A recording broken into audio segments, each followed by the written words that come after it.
Alright guys, welcome to another episode of Clixed. Once again, I'm here with Dave, LotusGuard. Hey. Got Jason with me again, Livesbythesword. What's going on, everybody? And we are joined by our special guest, two-time consecutive rock champion here, Easton Brock. What's going on, sir? Oh, hello. Alright, so first and foremost, congrats on 2 consecutive Super Q wins. That's not very well heard of unless your name's Patrick. Thank you. Alright, and then for those people like me who don't physically read the rock reports, what was your winning team? It was the LE Starfire Koriand'r, 100 points. Ophidian and the Greed Relic were attached to her. And then obviously I was playing Greed with the Omega Drive and Ion. Then I had Atomica and an Orange Battery that summed up like 40 points. And then I had the Triathlon ID card at the Big Bang Drop. Oh, okay. So that's the only difference between the two? Right. Alright, now, this isn't the team you're going to play at Worlds, is it? Undecided. Okay, alright. Because I know Jake Williams thinks he's coming for your throat. Oh, dude. I'm coming for him. I'm not even going. That's funny because we were talking about Jake in the Midwest Rock Facebook group one time, and he was talking about how awesome he was until I dropped your name, and then he just stopped talking. I just want to know. It was so I funny. want to know what he's running because he says it's like a counter to my team, and I just can't think of a huge counter. I mean, somebody else was like, "Yeah, I thought I had a counter too until I played him and got destroyed." Yeah, I've played Easton's team, and I don't see any. There's no obvious counter to what he does. There's no obvious piece. But to be honest, David's team, my team is the silver bullet for David's team. Like, there's nothing David can, especially if I win that one. Oh yeah. Yeah, my team is completely awesome, but against Easton's team, it's just like Basically useless. yeah. Well, I mean, the only choices I had when I played Easton were go balls to the wall, try to get to the other side of the map before I couldn't move anymore. Or just let him freaking use a shooting gallery and just start picking my dudes off one at a time. No, well, I've known Dave long enough to know which option he went with. Exactly, sir. Exactly. Alright, so out of these last 2 rocks, what's the toughest battle you had to overcome? Let's see. Well, the first rock was, I don't know, there was a lot, I guess there was more competition and a little bit higher level competition at Big Bang. My closest game was probably in actually Swiss in the Big Bang, and I played a Green Battery, with Banshee and was it Tomar 2 and Atomica. Mm-hmm. Green Battery, it hurts my team. It just doesn't all the way hurt my team. Right. So it was tough, and I think I it came down to like points. Like the only game I've played with this team thus far has been a tie. Okay. And I killed a Banshee, and he killed Greed. So it was like 130 something to 100. Alright, that was close. Alright, so what do you think about people who wear socks with sandals? Well, I think it's their call. Like, there's chacos and socks. So a lot of people wear now too. I don't know, it throws me off a little bit. I get that. It's a little weird. Alright, in these last 2 rocks, what's the most creative team you've seen? It's gotta be the Captain America and Hulk starter set with the battery in Birmingham. Okay. How did that do? It finished top 4. Really? Damn. I haven't got to look at those yet, so I don't know what they do, but... Well, this Captain America, he can, like, make close combat attacks anywhere within 6 squares. Ooh. Hello, book. Right? Yeah, and I didn't mean to say it. He had to go battery. He had to go. Okay. Okay. Oh, yeah, that's brutal. Yeah, Quakes for days, baby. Quaking. So Suck it, Shuma. Giant octopus only gets 4 squares. I'm Captain America, bitch. Alright, so out of these last 2 rocks, which one would you say was your overall favorite?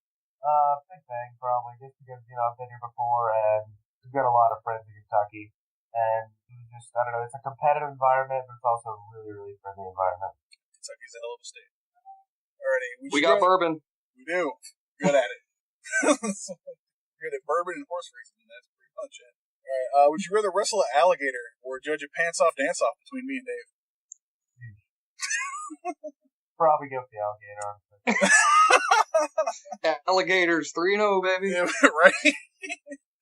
All right, so what was your favorite matchup that you had to play at the Rocks? I like the finals match of Big Bang, just because it was just a back and forth battle of you can't do this, you can't do this, you can't do this.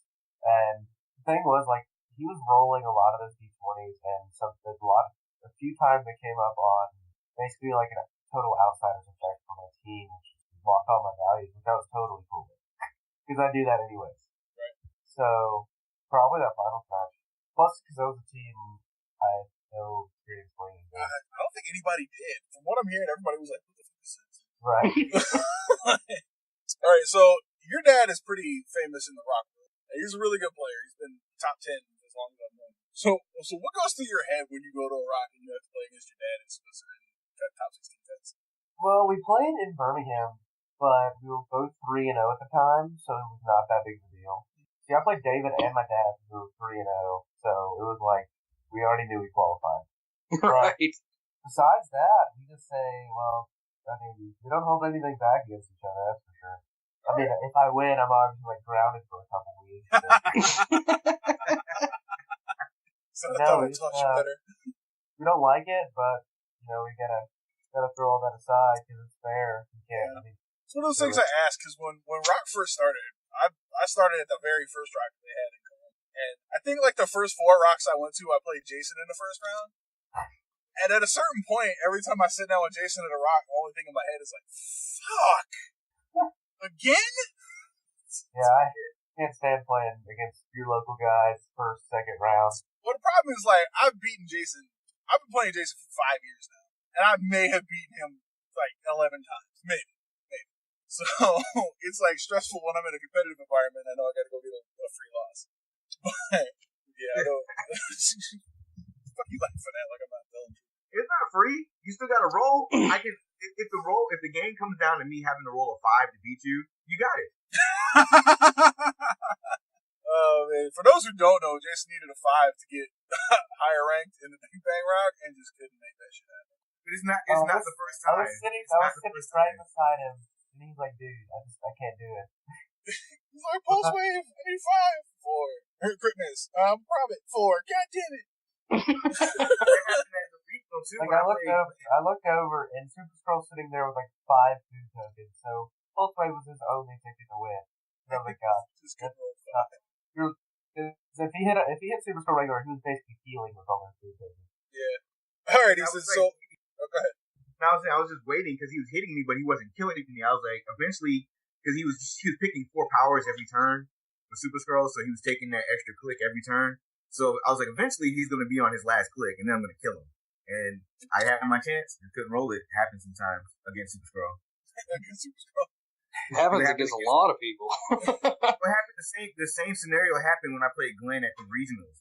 He also played Super Scroll, and I needed a 5 to kill him, and I rolled crit miss.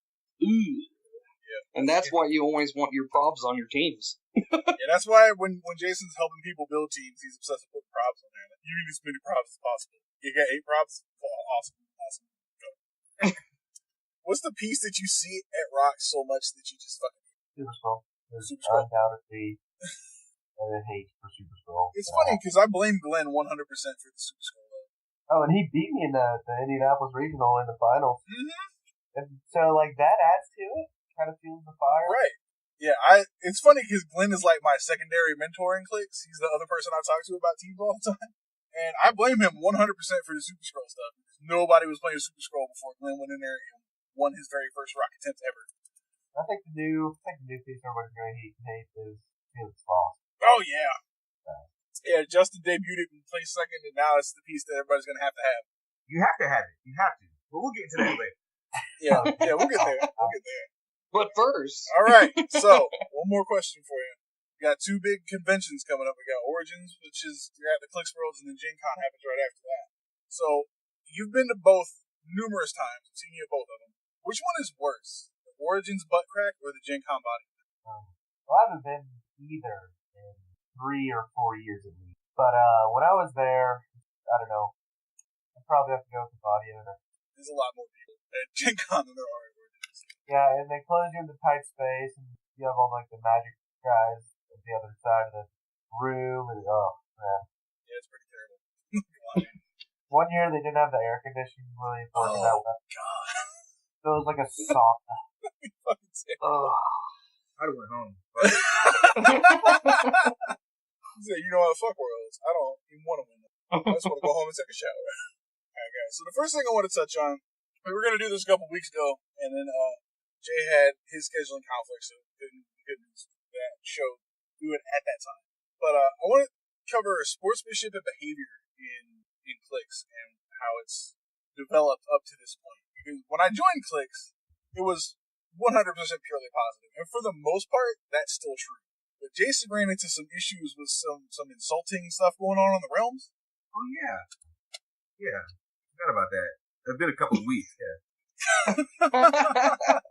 We were gonna do this in the last episode when it was still fresh and you were really pissed. So what was exactly going on that caused all this to come up? I don't remember exactly what the thread was about. I remember. I remember reading something about like people were coming up with these team ideas to take down. What were they trying to take down? Gloop. It was the Gluttony Dudes thread? Yeah. And I'm like, look, you don't need to like go out of your way to make a team specifically to beat another team. If you just make a well-rounded team, you should be good against everything. I remember this. I got it on this too. Yeah, and I was like, I mean, you don't have to like try to like counter build. You know, you just make a team. You have a good amount of support versus a good amount of attackers versus a good amount of resources, and you should be good. But for whatever reason, everybody thought that I was like trying to, I don't know, belittle them or talk big and bad. I don't know where it came from, honestly. You guys have any ideas? Nah, I know that one dude was like, this is some shit about, oh, you're so smart with all your Clixed knowledge. Why don't you tell us what a well-balanced team is? I was like, dude, calm down. It's not be that way. Oh, man. But yeah, there was a lot of insult slinging going back and forth. And, I mean, I think it's just dumb to sit there and, like, why hypothesize about what you would do against a team you may never, and why build, like, there was not a single bang rock. Not a single one. Nope, sure wasn't. Not a Fast, Birmingham. like with a different, like a battery. What's up? Not a Birmingham either. Yeah, and I mean, it was just, you know, like people have tried to play with the battery, and I think there may have been one at Big Bang with the battery, and it's just not the same. It's got to have the book to have the attack power to actually hit people. But like, the thing is, yeah, and if you sit there and you freaking build just to fight Duke and Gluttony, you're gonna lose the other stuff. And if you sit there, you know, and build Duke and Gluttony, a well-balanced team can beat it. I mean, we've play-tested it here locally, and I mean, it's a really good team. I'm not going to say that it's not. But it's beatable. It's just everybody's wanting to run, like, a tent pole with an entity and, like, a support fit. And you're not going to beat freaking Duke and Gluttony in a tag team match. It's not going to happen. You know what I mean? yeah, so it's going to be a slug out and you can die. Exactly. These guys are the road warriors, and you're freaking two, you know, little dwarves that walk into the ring. It's like the road warriors. You're like Billy Kidman and what's his name? Brian Kendrick. Billy Kidman and Brian Kendrick. Yeah, and you just walk in there, and then they freaking put you in the Doomsday device, and it's game over, dude. Yeah. But I mean, a well-balanced team with multiple, like even your support pieces can be decent attackers, things like that. I mean, that can win.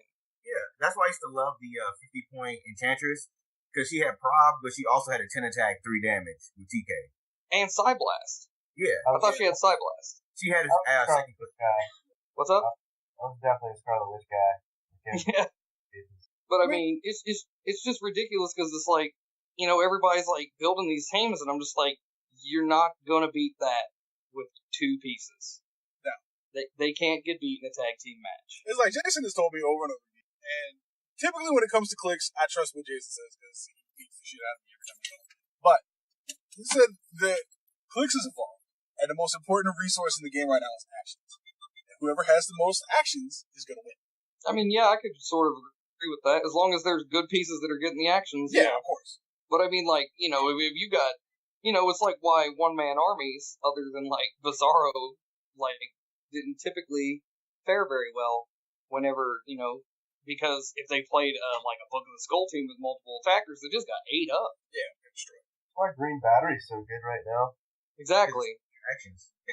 And I was telling, Drew and Jason, I was like, I kept saying, and I told Jason this, I equivalated the zombie team base. It won in Texas, and it did pretty well in a couple national competitions. But, like, I equivalated it to basically, alright, I'm showing my age here, but, most people my age will agree that Michael Jordan was probably the greatest basketball player ever. Oh, you dinosaur. Yeah, I'm old. But anyway, in the mid-90s when his dad died, if you've seen Space Jam, which someone reminded me of, he goes and he starts to play baseball. He retired from basketball because his dad wanted to play baseball. Well, I equivalate the freaking green battery to Michael Jordan. And, the meta is the Bulls. And, whenever you're playing the zombie team base and you're winning, it's like beating the Bulls when they don't have Michael Jordan. Everybody's got a hard-on for all these new batteries, and they don't want to play it. And then, what happens at this latest rock? Oh, wow, Kentucky players actually play the freaking green battery. Oh, yeah. And it beats the freaking zombie team base. Oh, we you love didn't the green see a first, second place zombie team base. You know what I mean? Yeah, actually, yeah. I mean, I'm not saying it's not strong. I'm just saying team bases have been doing pretty well lately because everyone else is wanting to play the new stuff. Right, I get that, but it's to me, if you want to play new stuff, that's what your local venue is for. If you want to play to win, play the green battery. The green battery shuts down so much shit. Well, the green battery is fantastic now too because of the orange is great because it shuts off. The green battery, you definitely have to play the orange battery. Yeah, but if you're not playing the green battery, that's what you play. You can't. There's no in between. Right, it's green or orange, no other color. Hey, I still love Indigo. I do too. I'm the dude that's gonna play Indigo at some point. But on the other side of the coin, I recognize that if I get my fucking ass beat, I got nobody to blame but myself. Right, and the top four, I was sitting there watching the top four at Big Bang in Owensboro, and freaking on one side of the table, green battery and a green battery. On the other side, they were playing two guys with orange batteries, and both of the orange batteries came out on top. Yeah. So, orange batteries. Like, the king's dead. Hail the king. Pretty much. Like, orange batteries shut down a whole lot. But green batteries, there's no team that a green battery doesn't hurt. Because everybody needs free actions in the modern game. Yeah, if you need at least one sidestep poison for your team to do something, the green battery hurts you. Yep. I can't perplex twice because of that damn exactly. green battery. See? Now, unfortunately, your opponents don't care because they have to power action perplex anyways. Like, it's not a free action anyhow. Fuck it. Alright, so the next thing I want to touch on, swinging off the sportsmanship thing, is there was some controversy about the finals at the Big Bang route. And we're not going to go into details, we're not going to name any names, but we are going to talk about how you should address things if you think you've been cheated, and how you should handle that. Because I think throwing a giant temper tantrum and throwing somebody's name out with accusations, not really the way to go about it. I don't know how you guys feel. I feel like a report should have been filed with Howard, maybe. And outside of that, let them handle it. Because you don't know if it's just play mistake. Because I've known the guy that they're talking about for a little over a year now. And I'm not going to tell you that he's not a dick, because he kind of is. And I'm pretty sure that he would tell you he's a dick. But I can't say that he's a cheater. I've never seen him do anything like that at all. I've never heard him talk about it like that. So, do you guys think that this is being handled properly, or do you think we should have gone about it another way, dude? Alright, so, basically, there's this thing at every rock you go to, alright? And it's very important, so I want everyone to listen. It's called a judge. That's who you're supposed to ask. I mean, it's ridiculous how many people will sit there. Now, I know there was one instance where what happened was two guys played a game, something happened. A play mistake was made, but neither one of them realized it was a play mistake until after the match was over. Then they asked the judge what was going on, and the judge said, yeah, there was a play mistake made there. And it's like, and then the person who lost got upset about it. And it's like, dude, that's what the judge is there for. If you have a question, even if you think it's, there were people who asked questions like, can a guy do something after he's carried with sidestep, since sidestep's a free action? And it's like, well, no. But just in case, ask the judge. That's what I always tell whoever I'm playing. I'm like, hey, I'm pretty sure the answer is no. I'm about 99% sure the answer is no. But let's call over the judge to make sure. Because I don't want something like that hanging over my game. You know what I mean? So it's like, if you think anything is fishy, even for a half second, not even fishy, just if you're not sure that's the way it works, or that's the way it's intended, ask the judge, because that's why there are judges at these freaking venues. And, it's like the judge can't directly interfere with the match. You know what I mean? So unless you ask a question, he can't do anything. But the way to handle that, and I know in this particular instance that there was a report filed, and that the Rock Board looked into the report, and they said they talked to the judge at the venue, they talked to both players, and both players had different stories, and they determined that if one person's word against another person's word, no judge was called to come and do a ruling, so there's really nothing they can do. And if you feel like you've been cheated, that sucks. But unless you're 100% positive that you got freaking cheated, you don't need to be throwing out somebody's freaking name on Realms or Facebook or anything like that and throwing a temper tantrum like a 5-year-old. It's like, we're supposed to be adults. I mean, it's just pathetic that people feel like, learn how to lose with some grace, man. People lose all the time. What do you think, Jason? Let me be devil's advocate here for a second. Like, it depends on the nature of what happened. I can see a difference. Like, let's say you're playing in an event, right? And the person you're playing against is playing a new figure. Because sets come out all the time. They're playing a new figure. Nobody has experience playing this figure before, right? Said figure has 5 clicks. So you run up and hit said figure for 6 penetrating, but they don't die. But you don't know that because you've never played the piece before. You don't know that they only have 5 clicks. So you're not aware that you got short click. So you lose, you take your loss. Then you go home and you go and look up the figure on the unit section and find out they only have 5 clicks. So you're now aware that you've been cheated, but you didn't know that you were cheated at the time because you didn't know the figure. It's not like Brother Voodoo. Everybody knows how many clicks it takes to kill Brother Voodoo. It's a new figure. So what do you do then? 6. Well, I got a rebuttal if you don't mind. Yeah, go ahead. Okay, so here's the thing. I don't know this new piece, right? Mm-hmm. So if I do damage to you, Jason, and I don't know the new piece that you're playing, what do you think the first thing I'm going to do is? What? I'm going to look at your piece and see what its defense is now, and see what its powers are now, and see what click number it's on now. I mean, I know Drew and Easton and Jason have all freaking played me. And the one thing you know that I do is I sit there and I count the clicks out loud whenever I take the damage. Like 1, 2, 3, 4. Okay, there we go. And if they, it's like if I do damage to somebody, the first thing I want to do is look and see what they got now. What do I have to have a strategy for now?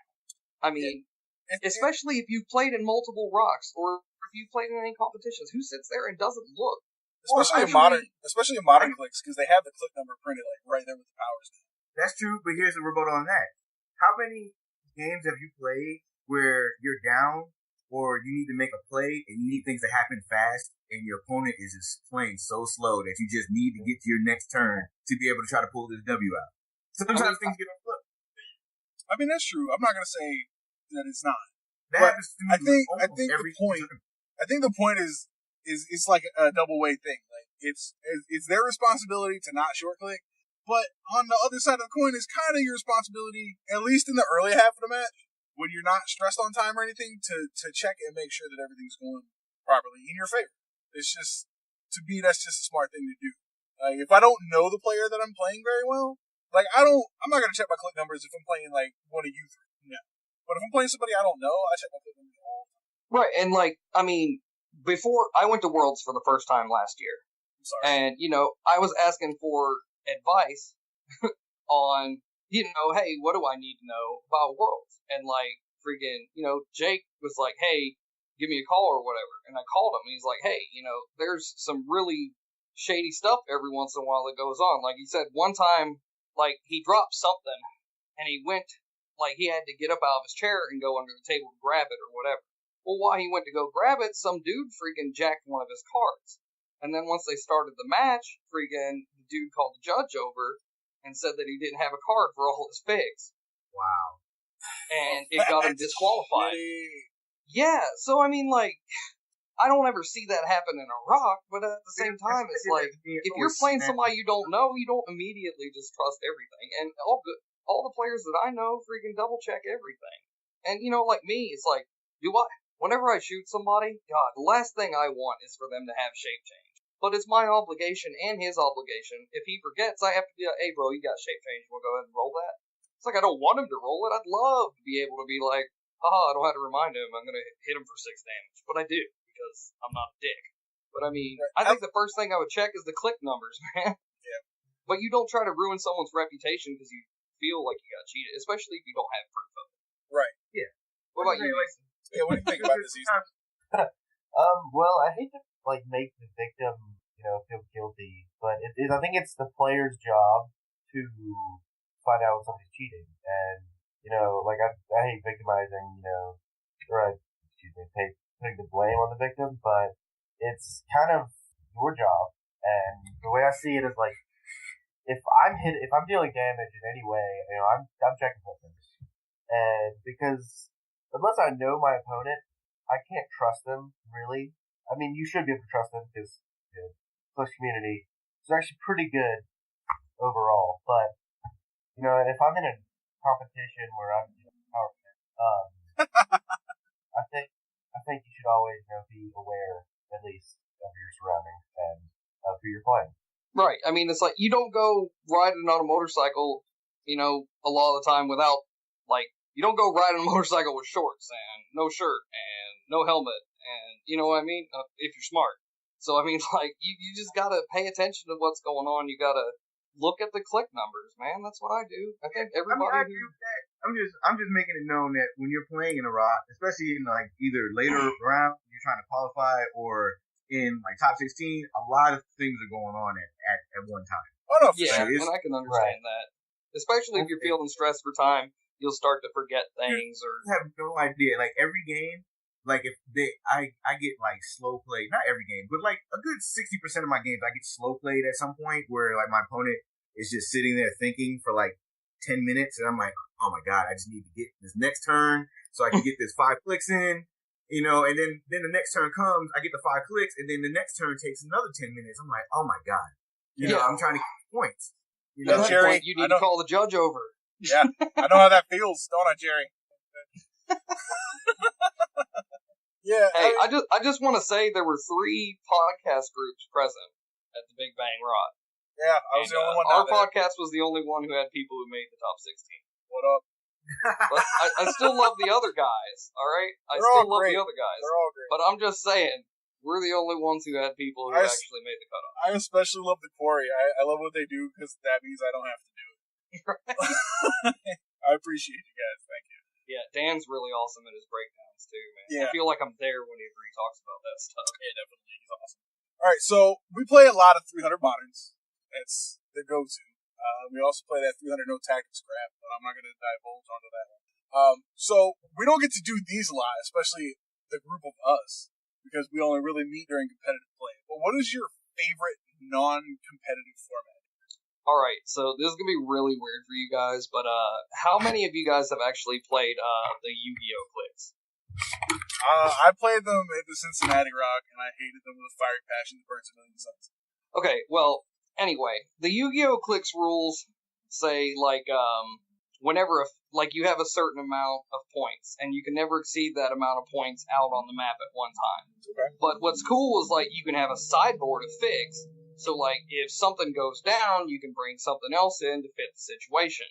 Well, at Bang, we've played a couple nights where we play Yu-Gi-Oh! Clixed rules like that, but with Marvel and DC characters. That's kind of cool. It is really fun because it's oh man, this, you killed my brother Voodoo. I'm gonna bring in, this piece now, or whatever. And it makes it more interesting because it's the Avengers freaking table before it existed. Right, you know what I mean? Right.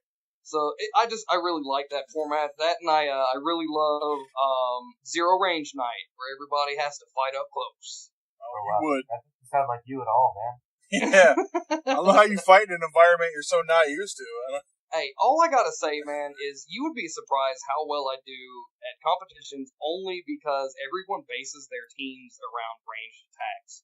So it's hey, I got a Silver Centurion, you can't be Psy Blasted or Pulse Wave, I don't use that shit anyway. Here comes 5 exploit damage. Yep, eat it. Alright, Easton, what's your favorite non-competitive format? So, I think probably the one that I fell in love with. It's like so a Dragon Con every year on the last day, after all the competitive stuff goes down, there's a format called the Charlie format, and it's basically where you have 6 pieces, and it's all those 6 pieces basically combined into one long tile. You only have one piece on the board at a time. You start with it's a 0 to 25 point piece. Then your second click is going to be 50 to 100, 50 to 100, or 25 to 50. Then it goes 50 to 100, 100 to 150, 150 to 200, and then one giant piece. But there's no colossals or anything. So you start, and every time you're dealt damage, or you take a click, or you roll a crit, you roll the dice, or you roll a single die, and whatever die you land on is what character you bring. Oh, that's kind of cool. Yeah, so most people bring the tiny pieces are all mystics, or they have flurry, something to just get through the other team pretty fast and have them constantly changing. But it's a lot of fun. That sounds pretty cool. Yeah, it sounds really cool.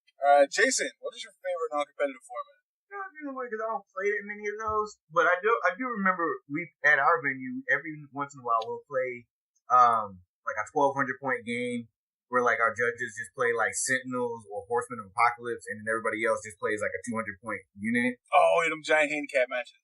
Yeah, so it's everybody against a huge swarm of Horsemen or Sentinels or something like that, and everybody only has 2 figures. Play this. Yeah, basically, the way to do it, the judges play 1,200 points, and all the other players get 200 points each. And okay, yeah. Yeah, and then we bring in, it's like a giant war battle. It's actually a lot of fun. We played one like that. It was called Night of the Sentinels or whatever, and it was Master Mold and a bunch of Sentinels, and everybody else brought a 200 or 300 point X-Men team, and it was a prison map, so a lot of really cool X-Men pieces were in the cells. And if you got to the cell door and gave a power action to that piece, you could free it. And whatever pieces that you freed during the game, you got to keep at the end of the game. So there's a Chase Colossus in there. It's hey, I just got Phoenix Force Colossus. Heck yeah. I mean, you pay a little bit to play it, but it's still pretty fun. Oh yeah. Yeah. I like crazy off the wall formats.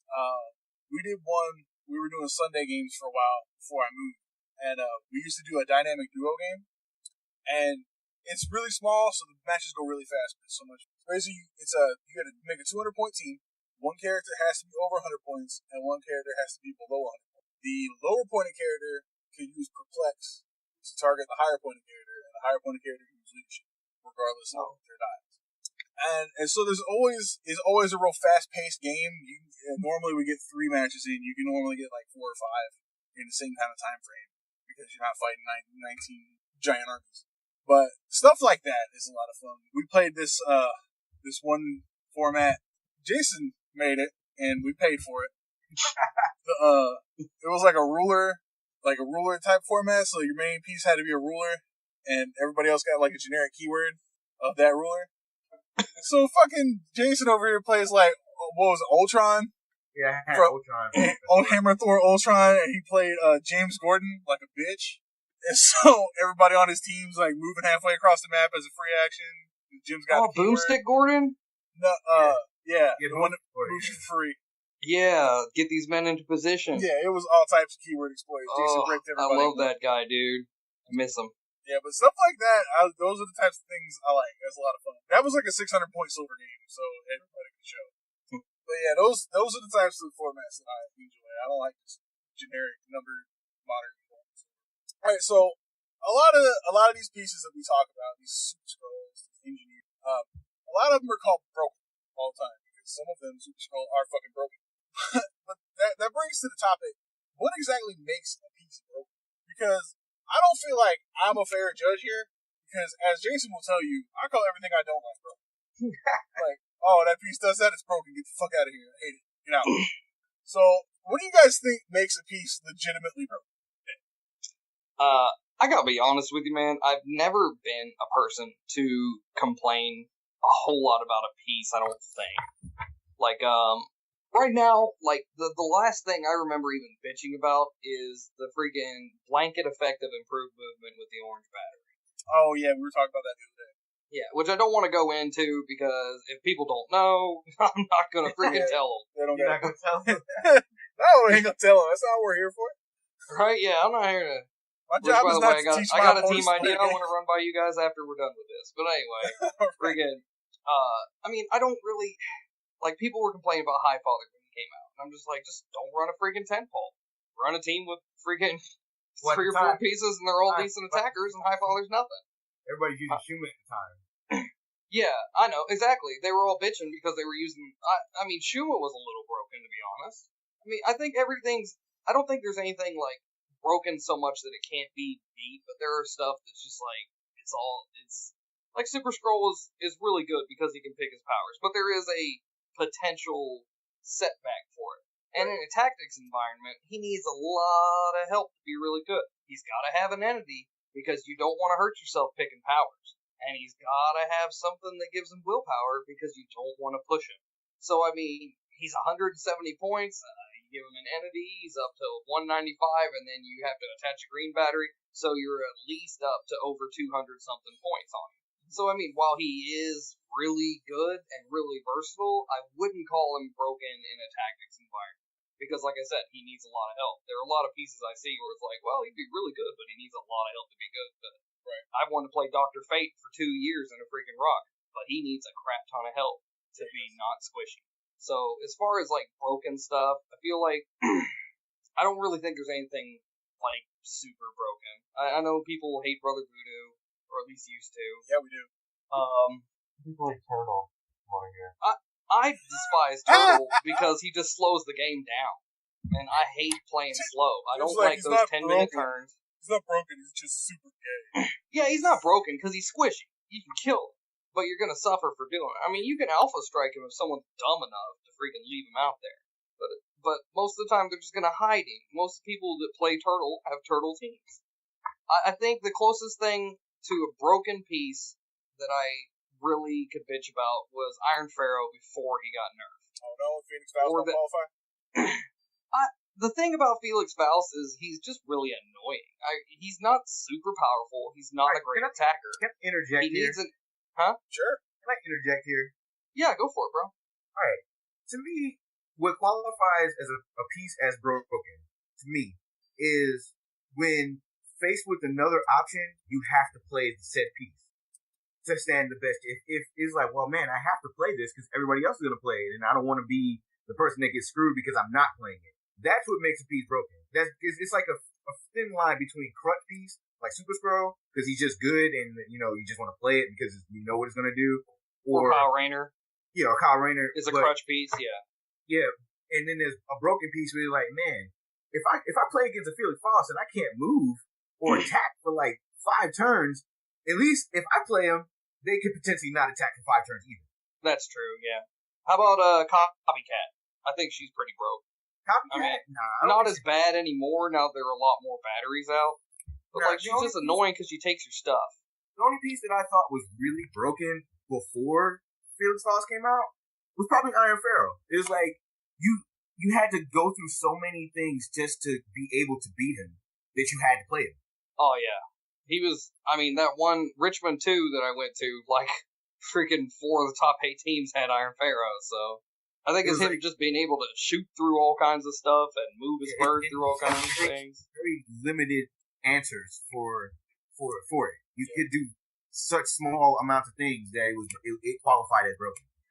I don't think we're running into as many broken things these days because as much as I hate the freaking rules forums because I think they make a lot of stupid rulings, there's also, they make a lot of rulings quickly. Like with the new White Queen Ellie and how people were going to plan to make, 2 of her on teams with Entity. With entities that give her willpower reducers or whatever so she can't be freaking killed. So they kill something cheap on your team, and then they just don't die after that. Yeah. I mean, fuck that. They ruled that Lex Luthor. I was about to go ballistic with that. Oh, man. I fuck this guy. But I think they're doing a really good job of fixing stuff before it becomes broken. Yeah, because that Lex Luthor was about to change the whole landscape of the game. Oh, I'm sure there were a lot of people thinking about it. My buddy Mr. Freeze worked out pretty good for me.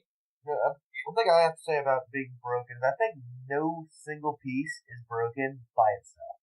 When you start combining, help. Yes. And another thing is, they're throwing in so many powers right now that can't be countered or ignored. And I hate that. And kind of why half the reason I ran the Mega Drive. But also I like that that's taking a little bit of power away from Pulse Wave, because Pulse Wave is like the great equalizer in the game right now. It always basically always has been. Right. But yeah, just the nerf of Pulse Wave, I think it kind of has to do with unbreaking the game. Right. Well, I mean, it also hurts outwit. Right. You can't outwit an entity power, you know? I mean, it's just the common, yeah, I think with the combinations you're saying, it can make a piece that's already borderline extremely annoying into just broken. Right after the Iron Pharaoh was probably the broken pieces in a while. He was a problem. I love that they nerfed him like weeks before the Indigo battery became a thing. Right, because like I was just like, haha, suck it, Iron Pharaoh, Indigo battery. You'll never shoot me again. I mean, not really. Which I mean, like he's on his Iron Pharaoh and just pulse wave you. Depends on the ruling, because it says can't be targeted. Because it says can't be targeted, just like the Midnight Suns team ability, which they rule can't be targeted by pulse. Correct. So if you can't target, then they're pulse wave. Well, that's about to become a lot harder to freaking run here shortly. So. Yeah. Alright, guys. So here's the other thing I wanted to touch on, because this is one of my favorite things that Clixed is all the stories about past matches. Jason, if you ever tell that pulse wave story on the show, I'll find you and I'll kill you. Now then, I want to go. What is the most epic thing that you have ever done in a Clixed match? We're going to start with Dave on this. Oh man. I'm trying to think of like anything I've actually done that's epic. Friggin'. Man, I don't know. I do epic things on a daily basis. So. Wow. Just ballpark me one, fucker. What an answer. Oh, I don't know. I should tell the story about Fangirl carrying in question and then freaking quaking Jason Allen's entire team. That was pretty epic. It's like... Yeah, I didn't see that coming. Oh, man. No, I mean, I was just like, oh my god, he blasted freaking Fangirl with his Emerald Empress, and she was like on her last click. I was like, oh my god, she is dead. She's out of this match. I was like, screw it, we're gonna carry question all the way up, drop him right in the middle of his freaking group, and just freaking have Split take the power action and drop the shit out of that hammer. And then just, after that, man, everything went crazy. Because, like, they all went their separate ways. Charge for you. He said I lost all my pride. That was the same game where, because he had those two enchantresses, and, like, this didn't actually work out my way, but it was pretty hilarious because, like, I'm going to, like, do some attack, and I roll a crit hit, and, like, by this time people are actually watching, and they're like, oh, like, the whole crowd's like, oh my god, you know, hyperventilating and shit, oh my goodness, and then he's like, probability control, and I was like, damn, and I roll again, boom, crit hit comes Another up. crit hit. Oh, I forgot about that. Yeah, hell yeah. And then everybody's like, ah! And they're like losing their mind, like 10 times bigger than what they just did. Like it was and a rock then show. And then he's got another freaking enchantress. He's like, probability control. And then I rolled like a 4, and I was like, man, fuck you, Jason. But it was just pretty sweet. Everyone's like, whoa! Whoa! And then they were like, oh. So. Yeah, I was there for that. That was pretty great. Because I wasn't watching that match at the time. I was in the little arcade dining room they got off of Cosmic. Oh my god! And I just heard everybody screaming, and I was like, "What the fuck just happened?" And I was wondering, what were you thinking whenever you heard that, Easton? Because you were in the top 4 with me. You were playing that Dubs Iron Man team. I think I was in too much of a state of stress, dude. Like, screw double hit Iron Man. They were like cheering. Easton was like, "Shut the fuck up!" So you guys want to know something? And I told Jason Alvey this the other day, and I just realized it. You want to know what it is? In that match, I could have easily, like, whenever I played the Double Iron Man, I could have easily ended that match so much sooner. What I didn't realize is I could have just phased through my own team with Phantom Girl and turned the Book of the Skull off on. You can do that? Yeah. Yes, Man, any character that she goes through. It's not just enemies. Didn't know that. I didn't know that either, but I was reading her the other day because, like, and I was just like, oh my god, man, I could have just phased through my own characters and turned off my book for them and freaking punched him like normal and given him regular damage. Oh, that would have been so much better. That was like the most stressful match I ever watched. Oh my, he rolled out like 10, 15 freaking separate instances of damage. It was with so just bad. The trait. I felt bad for him ultimately because no one wanted him to win. Not one person. Oh no, nobody wanted Double Iron Man. Every time he rolled out of the damage, there's like 19 people standing in a semicircle around Dave and this guy playing. And every time he Iron Man out of the damage, everybody was like, "Oh." I would be pissed, dude, if I was playing against somebody and freaking every time I rolled out a damage not to get my hit piece hit, everybody was mad about it. Yeah, they're like, "Oh," like I'd have been like, you know "Fuck all you guys." Oh man, that was great. All right, Easton, what's the most epic thing you've ever done in the Clixed? I think I have a couple things here, but one I'm just gonna start out with like back when HeroClix was like beat card and all that stuff. It was like there was a couple figures you always had on a team. That was Black Panther, the rookie Black Panther for Outwit, a paramedic for support, and a Destiny for prop. Right. So I was playing a Dragon Con one year, and I was getting demolished. But I had done enough damage where maybe by a miracle I could kill like this Batman that he was playing with it was like 150 points. But the only shot I had was rolling a crit hit with Destiny. And Destiny, if y'all don't know, she has a 0 attack and 0 damage. Yeah. And prob, like 20 points is just prob. Right. But I hit this Batman with a crit hit on my prob attempt.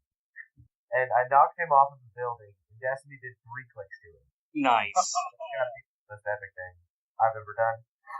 And another one, I guess, would be last year, a big thing, being extremely close to beating Patrick. I feel like that's just beating Patrick hard enough. I love it. Almost beating Patrick is pretty cool too. I love it. Patrick is such a beast that almost winning qualifies as epic. Right? I didn't win, but I was right there. He was playing the Phantom Girl handcuff team. Oh god. And I was down to Ravager, the 80-point Ravager Team Titans with I think she had Anger Hammer on her at the time. And she ran over there, sliced Phantom Girl in one turn, ran back over, killed a Warbot and hit the cop car for 6, and then shit clear, and then he tried to mind control me, and she super sensed it, and then then Brother Voodoo super sensed me twice in a row on a flourish step, and he mind controlled me, ran away, or ran me away from him, and then ran away in the opposite direction. So I was like, well, I'm never gonna catch you. So. And then one thing I've seen with my dad, at the Birmingham Rock, he did 9 clicks in a single attack with Jimmy Sparks. And he not only did he do that, but he one-shotted Parallax, the one from Warlight, what was it? I think it was the Hal Jordan one, who takes 9 clicks exactly. He pulse waved, crit hit, with a burnt ring and electro blast against 6 space, and the crit hit was 7, and then impact beam for 2 extra penetrating knockback. So he did 9 clicks. It was ridiculous. Wow. I finally, I played Howard 4 times in a row, and I finally got a win against him, and it was basically because he missed a freaking pulse wave that would have destroyed Phantom Girl in one shot by 1. What, he did number 6? Yeah, he needed a 6 and roll a 5, and it would have killed her. And I was like, God, this is bad. Because he played it perfectly, man. But I mean, I got lucky and he missed, and then I went undefeated until I played Easton. Yeah, you had to get revenge for his dad. Right? That's happened 2 times. In the rocks that I've won, I beat Marshall, who beat my dad right before me in the top 8, and then I had to play David too. That's funny. At least we played when it didn't count, because we were both 3-0. Right. With high-ass points. Because I got to play 2 Kyle Rayner teams in a row. And it actually puts you in the opposite bracket if you suck in the top 16. Sorry. Maybe could have met in the final. You just would have thrashed me. I made a terrible move in the freaking top 6. because I practiced my team the same exact way for a month and a half. All right, and the first turn is I always give Phantom Girl scissors, because it's just so like for some reason I knew I had a good matchup and I knew that it wouldn't take much to win this, but I went on like autopilot, I guess, on first turn, and I gave Phantom Girl scissors when I should have given Mr. Freeze freaking a construct. Well, then Mr. Freeze got freaking nailed with a bulldozer for 4, knocked back into a wall to kill him, and I was like, oh my god, I can't believe I freaking did that. So I mean, it was just a total play mistake. I'm not gonna like complain about it because unless you count this as complaining, I'm just Easton cheated. No, it wasn't against Easton, but I mean, I think the team would have gone really far because, like, if we got time later, I can tell you exactly what I played against because I need to apologize to somebody because I got really freaking salty with one of the Midwest players, and I didn't mean to, but I'll tell you if we got time. So, all right, Jason, what's the most epic thing you've done in Hero? Oh man. Well, I'm gonna say the most epic thing that's been done to me in HeroClix was actually relatively recent. I played Justin Piercy in the first round at Big Bang. And man, he hit me with so much damage so fast, I did not know what was going on. I think it was like the most damage I've ever taken in that amount of time in a game of HeroClix. Because he was playing Thane, and every time I've ever played Thane, I've killed him before he's gotten to give me damage. So I didn't know how much damage he was actually capable of doing. It's a lot. You're gonna learn today. Like, I think the entire time I've been playing my current team, I've only been wiped, like, maybe twice. If I lose, it's the time. I never really get wiped with it. Man, he hit my team base for, like, 16 clicks in 2 turns. Damn. I was like, oh my god. I was like, wow. I want to add on this. The week before that, he did 17 clicks and then to an entire team in 1 turn. Alright, what's the most epic thing that ever happened, that you ever did? In recent memory, the most epic thing I've done was actually at Big Bang. I was playing against Kyle Cooney, and he positioned a little closer than he thought that he was safe because I didn't have any movement attack at the moment. Mm-hmm. And I called out Triathlon with my Magma. Such a great ID card. And I charged Question. He crit. Oh. He missed both rolls, took 4, and then I flurried for the second hit and just killed him. Just straight up. 1 turn. Oh, man. It was like, surprise! Surprise, motherfucker. Surprise, motherfucker. Yeah, it was pretty bad. After that, it was like downhill because he just lost the character for free. Oh, my God. Well, technically, he lost the character for what, 5 points? Yeah, for 5 points, yeah. So it wasn't really free, but it was 5 points. Yeah, I'll pay you 5 points. You take that character off the map for the rest of the game. Thank you, sir. I mean, I was catching everybody, people with the ID cards. Like, Triathlon would come in. I killed a Turtle. I played the KC Flash Turtle team, and I called Triathlon out to kill Turtle when he didn't expect it. Killed him in 1 turn. Pretty much. Die, Turtle, die. My ID card too, man. Those ID cards are strong.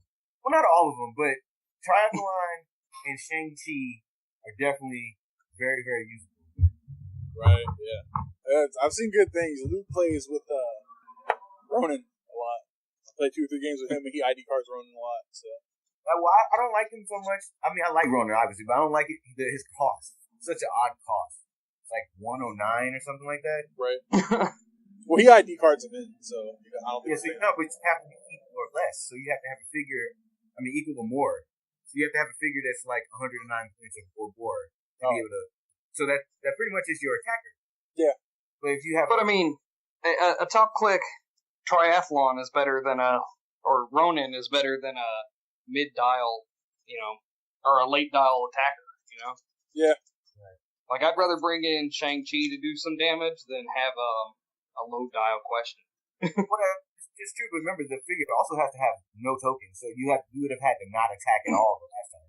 Yeah, I don't like not attacking. Yeah, that goes against every tenet Dave believes in HeroClix.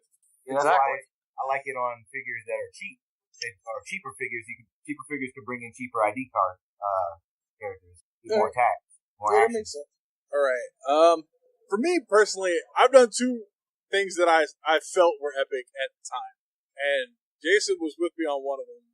We played a tag team game where we did so much damage that our venue changed the rules of how team games work forever. Basically, it was my third or fourth week at my old venue, and the team thing is you get to pick your partners. You guys have a week to devise a team, and then everybody plays 2-on-2. So the team we played, I played 300-point Superman because it was a 600-point team game. Everybody had 300 points.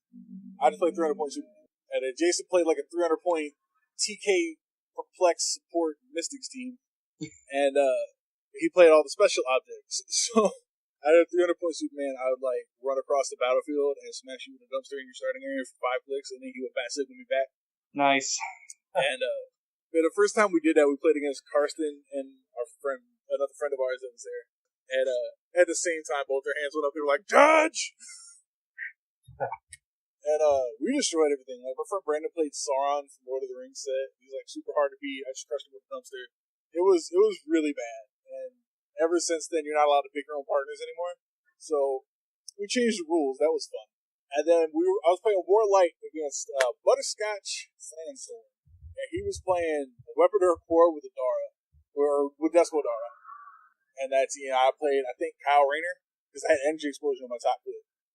And I ran in, I did a running shot Energy Explosion, I critted on Dusk Patelis, which the knockback knocked Weaponeur Core to the damage knocked Weaponeur Core to his stop clip, and the knockback hit him into a wall and killed him. So I wrecked his whole team with one Energy Explosion. So that was pretty awesome. Carson's not on the show, but I heard about some epic shit he did, so I'm gonna give him a shout out right here. Who? Strawberry Rain. Okay. I heard about it being to my dad. Yeah, it is. It was bad. Oh man, that was bad. He crit hit with Gambit's Energy Explosion and blew everybody's face off. Apparently, he said one character survived, and he just charged him and killed him the next turn. It was like a 3-turn game. Oh, speaking of epic stuff that happened at that rock, in top 16, my buddy Zach. Now, I'm not sure if this actually works the way it was, but the game was practically over at that point anyway. He was playing Zombie Super Scroll Lydia Blackhand, and he was playing against a zombie base. And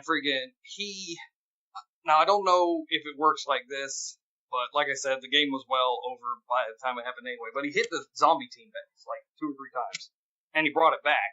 Now, like I said, I don't know if you could do that, but just the fact that he killed the base and was just like, okay, this is my base now. Yeah, you can do that. Yeah, you can do that. I don't see why you couldn't. You never know. But yeah, basically what he did was he killed the base, brought the base back to life, and then flurried the dude's Super Scroll, because he had Super Scroll Electro off the base. He flurried the Super Scroll, killed it, and brought the Super Scroll back to life. Oh, God. So, by the end of the match, he had 2 Super Scrolls and a freaking zombie team base versus 1 zombie Electro all by his lonesome. Oh, that's pretty fucking epic. Yeah. Oh, that's awesome. All right, guys, we'll come to the part of the show where we get into our audience interaction. Last episode, we asked everybody, if you could win worlds and make your own piece, what piece would it be, and what would its special power or trait be? So we got a couple good answers here. My good friend Dan Kirchmar, met him at the very first rock ever. Dan's a great guy. He said Space Ghost, which is not the answer I was expecting from anybody coast to coast ever. Exactly. And he said he give him a Super Scrollish power selection power to respond with his power bands that he has. And then he said at the end of his dial, you give him a stop click called Coast to Coast, and it's something where he can target through. If he's in his starting area, he can target through characters with the celebrity keyword. When he was on the talk show. So I thought that was pretty original. I hadn't heard that. Our good friend Will Sobel, he commented and said Constantine, and the trait he gave was actually kind of nasty. The trait is give Constantine a double power action and target an opposing character within range and line of fire who has a game element on their character card. Roll 2d6 and add Constantine's attack value.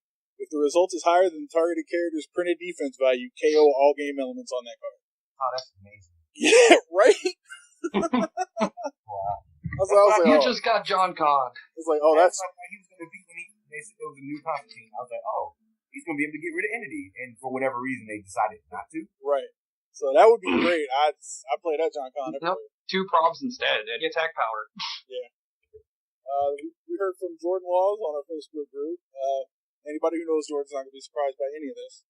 He wants a Barry Allen Flash with traded super senses, outwit during hypersonic via the Speed Force trait, and once you get enough Speed Force tokens, he'll be able to use probability control. But he didn't say anything about improved movement, which I feel like the Flash needs, because all the Flashes suffer from that. It's like the only thing I would improve there, Jordan. I would make improved movement something. We heard from Jerry Brown on Facebook. This would be really, really unique. The Shadow from DC. And his trait says the Shadow can only be targeted by an opposing character if he has made an attack this turn. Oh, God. No. It would be so bad, but at the same time, if he attacks and misses, he gets fucking destroyed. Hey, I'm going to cut in right here because I just got news that my dad won the Tulsa Rock. Oh, did he? Yes. Congrats, Howard. Woo! Oh, man. Oh. What would he play? He played the same team as Nancy, Jenny, Power Plant. Oh, yeah, Really? that's awesome. Yeah. I love that it'll be up here before it'll be up on the realms. That's going to be great. So, breaking news, Howard won Tulsa. Congrats, Howard. Nice! Right, so, props to Howard. What was the team, Easton? Banshee, Jenny Sparks with Predator attached, Atomica, and Powerball. All right, awesome. Good job, sir. Let's see, back to our... I need like a live news update. He was like, let me break in here. Back to our previous program. And now back to your regularly scheduled program. Right. We heard from Pupile Surfer again. He said he wants a Night Lantern. Apparently it's a half Dick Grayson, half Hal Jordan from an amalgam story they did in Batman. He have traded barrier and energy shield deflection, and he can TK opposing characters and flurry for free if they're placed adjacent to him. Ooh, that would be so sweet. That would be sweet. I'd like that a lot. That'd be fun to play. I loves me some flurry. Yep, flurry is a lot of fun. We talked to Luke. Luke said that he would make a Plastic Man because Luke's a big old loser. Plastic Man's trait would be at the beginning of the turn. Choose any of the movement combat symbols, and he keeps it until your next turn. All right, so Dave, if you won Worlds, what piece would you make, and what would it do? I really want to make a Red Hood piece, but I guess the one that I would make the most, and I apologize in advance for this one. I told Drew and Jason this, and I think Easton, but if anybody knows the story about the Phantom Stranger. Oh, yes, bring it. I love this. Do it, Dave. All right, so the Phantom Stranger is Judas from, the Holy Bible. Yeah. So this means that Judeo-Christianity is DC canon, which means that Jesus Christ, our Lord and Savior, for some, can become a hero clique. So I would make Jesus Christ the ultimate support hero clique. Right, and of course, what's he do? All right, so of course Jesus walks on water, right? Mm-hmm. So he ignores water terrain whenever he walks on it. He could also turn that water terrain to wine. Yeah. And so you get poisoned whenever you're adjacent to it. So, let's see. Oh, he cured the blind. So, if you can't see someone line of fire, he's got you covered. Power action to Jesus Christ, now you can see through blocking or hindering terrain. I feel like every single one of his powers would be like Bible verses. Oh, yeah, right? Just like he cured the sick, so he's got support. Nice. He's got perplex, probs, and outwit. And he would just be sweet. If you wanted to, you could custom mod him into looking like Buddy Christ from Dogma. Or you just can make him a Prime. Just make a Prime version of him as Buddy Christ. But I don't know. He's canon, man, so you could make him. You could make him. Oh, that would be so That'd funny. Be pretty sweet. I'd never not play him. I don't care how many points. Right? So, like I said, I apologize, but that would be really sweet. I'm religiously obligated to play my Lord and Savior in all forms of faith. Alright, Easton, if you want Worlds, who would you make and what would they do? I think I told you and David this. I would make a Razon rule. Because they've never really made a good representation of Razon, in my opinion. Like, the things you could do with, like, a Lazarus Pit trade. I'd have a Lazarus Pit trade where it's like, something like he keeps coming back after he dies, but every time he comes on 1 click shorter than the time before, or something like that. I think it'd be really good representation. Razorgul's pretty powerful. Yeah. Especially with all the hype from him from Arrow right now. He's so high. Oh, yeah. And then, of course, the sculpt, I would have him, like, dipping me into Lazarus Pit. That'd be great. That would definitely be sweet. I like to see a good Raj. They don't do a lot of those. And whenever they do, it's like a thematic Raj that does this one thing that's one of the 900 that Raj does. So he doesn't get covered a lot. All right, Jason, if you won Worlds, what would you make? What would it do? Oh man, it just depends. I mean, I would make a Tim Drake Robin, but what it would do would depend solely on what the meta is. So right now, he would probably either take stuff off of character cards, or he would outwit traits. One of those two things. No, we've needed outwit traits for like 5 years.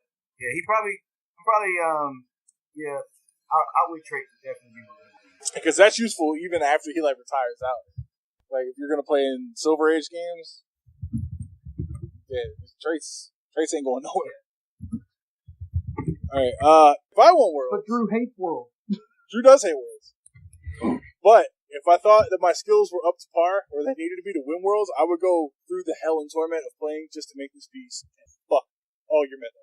All right, I would make a Mr. Terrific, the black guy one with the T-spheres. And his trait would be called Fair Play. And it's going to say, give once per game, give Mr. Terrific a double power action. For the remainder of the game, even if he is KO'd, every character on the board can only use powers they possess. Well, yeah, Entity says that they can possess that power. No, it does. It says they can use.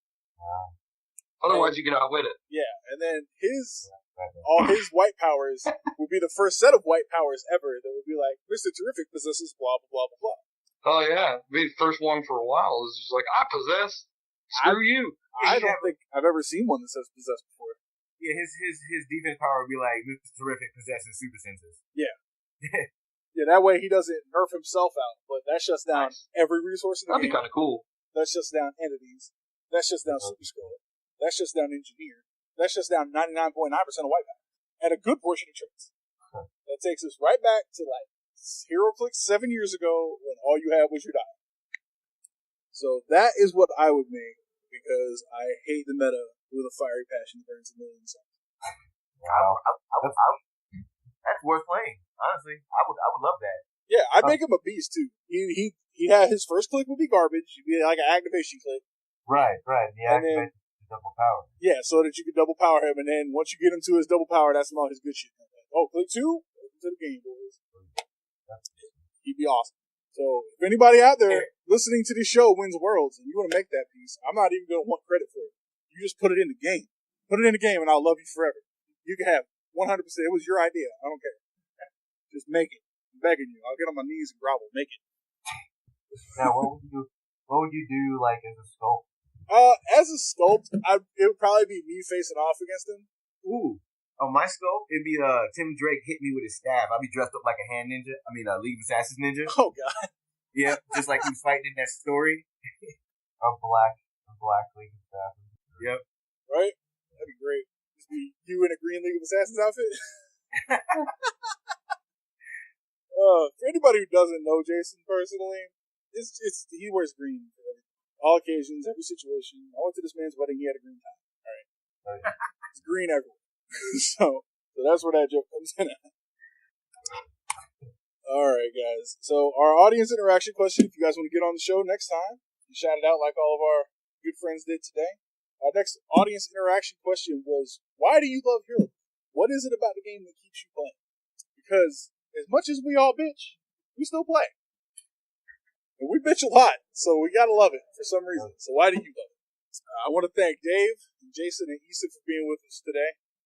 Check us out on YouTube. Check us out on SoundCloud. Check us out on iTunes. Check us out on Stitcher Radio. We're all over everywhere. We'll be on the realms. Definitely get a hold of us. Check us out. Listen to all the episodes. It's going to be great. Appreciate you guys being with us. Have an awesome